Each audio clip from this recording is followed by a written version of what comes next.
Impact Wrestling will have a new television home in the new year on the Friday before Christmas, when hardly anybody is really paying attention. Really any Friday. I mean, take it from me. Friday is a bad time to be putting out a press release. And it is normally a day where news is kind of sent to die. You sort of bury certain pieces of news on Fridays that you don't necessarily want to draw a whole lot of attention to. And so I thought that was interesting that of all days they chose that one to make this announcement, or maybe the network did. But they dropped the news that they are leaving Pop TV and premiering on Pursuit Channel starting January 11th at 10 p.m. Eastern. Now, if you're asking, what the hell is Pursuit Channel? You are not alone. What they are is that, first of all, they're based out of Alabama. It is an outdoor channel that focuses on hunting, fishing, and shooting. So the outdoors, very outdoorsy stuff, which is funny because Impact, last I checked, doesn't film shows outdoors. It might be the only thing on the channel that isn't really outdoors. But yeah, it's going to be a real pursuit to find this channel on most cable providers. I can tell you that Anthem, which owns Impact, has a stake in this channel, which would explain how they ended up there. I don't think it speaks very well for the interest in their product right now from other TV networks, if this is the one that they landed on. There were multiple discussions, apparently, with multiple potential television partners. It's not as though this was sort of the first choice and they just went with it. I don't know the names of the networks they talked to. I've seen some reports. They're not confirmed, but they definitely were in conversations. And the fact that this is where they landed, I see some people saying, well, maybe it's only a temporary landing spot. Well, yeah, maybe, but, if my aunt had balls, she would be my uncle. I mean, we can play that game if you want to, but the reality is, this is probably the network that Impact is going to end up on for much of 2019, until they bounce around, of course, and move to another network that's even smaller than this one. That's probably how this plays out. Not a good sign that they end up on a channel that is owned by their parent company. Now, this is Impact's fourth network domestically in 4 years. I said this once here on the podcast. I said this show has more moves than Bruno Mars. 4 networks in 4 years.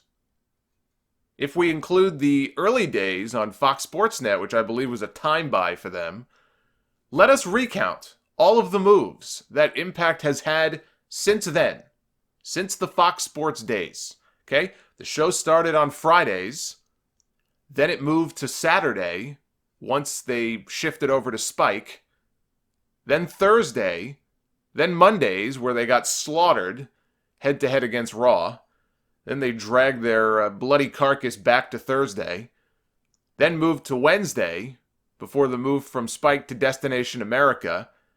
Then they moved to Friday, then back to Wednesday, when Dixie Carter accidentally sent an email bashing Destination America executives, sent it to Destination America executives by accident, because LOL TNA. Then they moved to Pop TV, and in doing so moved to Tuesday, and eventually to their current slot on Thursday. And now they're moving to Pursuit Channel, where the show is going to air once again on Friday. Sunday, I'm pretty sure Sunday is literally the only day of the week that Impact has never aired.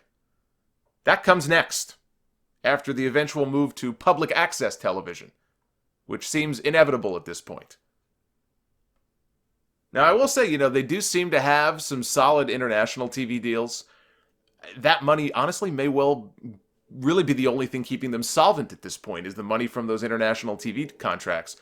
But after 16 years, this company still cannot seem to gain any traction whatsoever. And this is despite having some great talent under contract right now. They've got a lot of names that, I recognize from Lucha Underground. And you guys know I'm a big Lucha Underground fan. Now, again, the storylines are different. The way the show is filmed, it's not exactly like Lucha Underground. But the talent they have is top-notch. Believe me, a lot of the talent they have, WWE would love to get their hands on.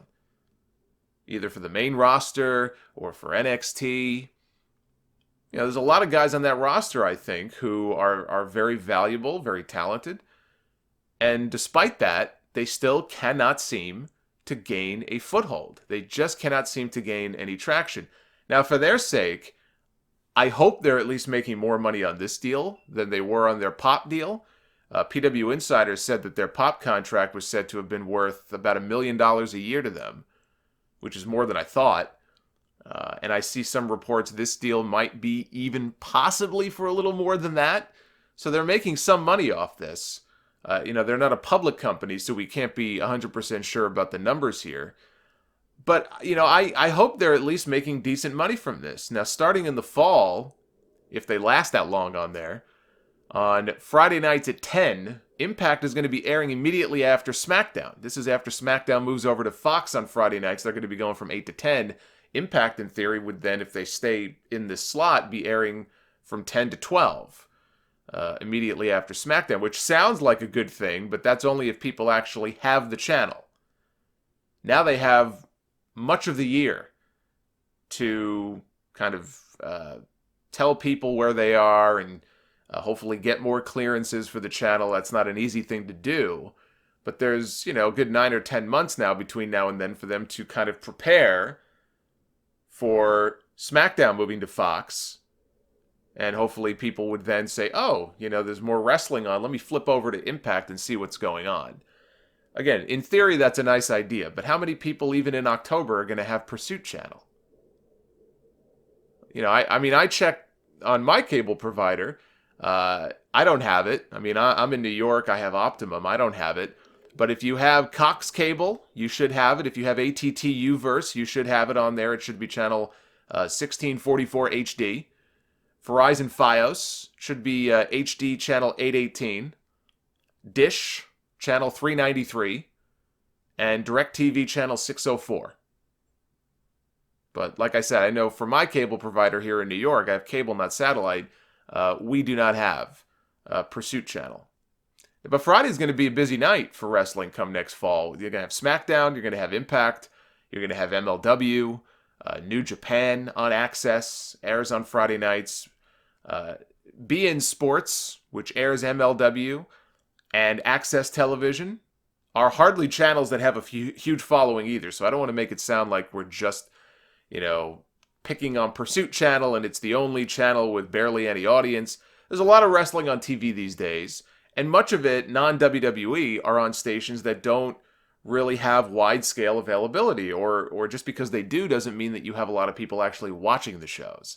And that's the key, right? If you have a network that's got clearances in 50 million American households, that doesn't mean that you're going to have 50 million people watching your show.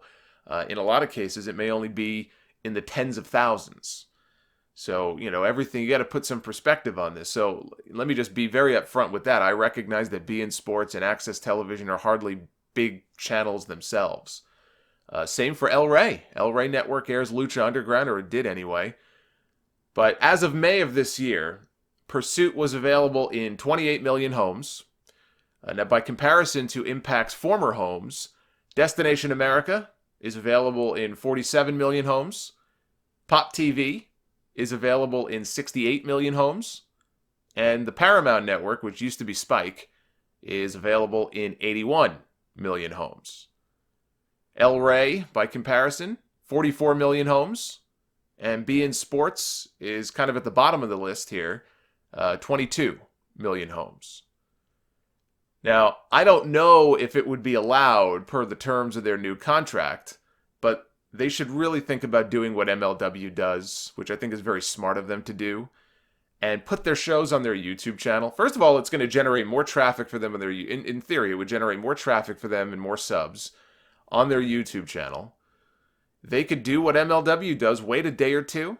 See, MLW is smart. What they do is their show will air on a Friday, and they upload the show to their YouTube channel at 6:05 on Saturdays. Of course, 6:05 used to be when WCW Saturday Night would air, and so for old school fans, it's kind of a nice little throwback there.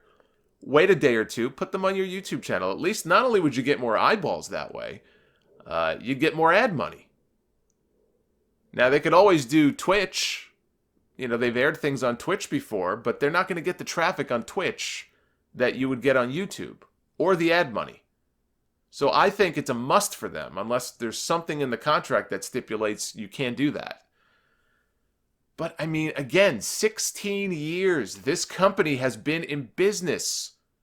Well more than MLW. Well more than Lucha Underground. 16 years. Having had some of the biggest names in wrestling at one time or another under contract. And a ton of young talent that has gone on to, in some cases, great success in WWE. Which I think is great validation in many ways for TNA. You know, but 16 years only to share a network with the Bear Whisperer. Some of the other shows you can enjoy if you are lucky enough to have Pursuit Channel. Bird Dog Wars. Bone Shack Outdoors. Carnivore TV. Oh, Daniel Bryan ain't gonna like that. Double Lung TV, which is maybe one of the more bizarre names for a television show I've ever seen. You would think maybe it's some sort of medical show. It is not. So that's Double Lung TV. There's another show called Girls with Guns. Save the Habitat, Save the Hunt. And Wipe 'em Out Outdoors, which you can imagine what that's about. So Impact Wrestling now joins that lineup. Hey, maybe they could tweak the show to be a better fit for the network, where the fans get to hunt the wrestlers. And the ones who survive are the ones who can run the fastest.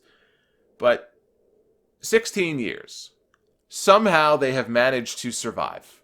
Through all of the turnover in management, in talent, in television networks, in time slots, even through Josh Matthews on commentary.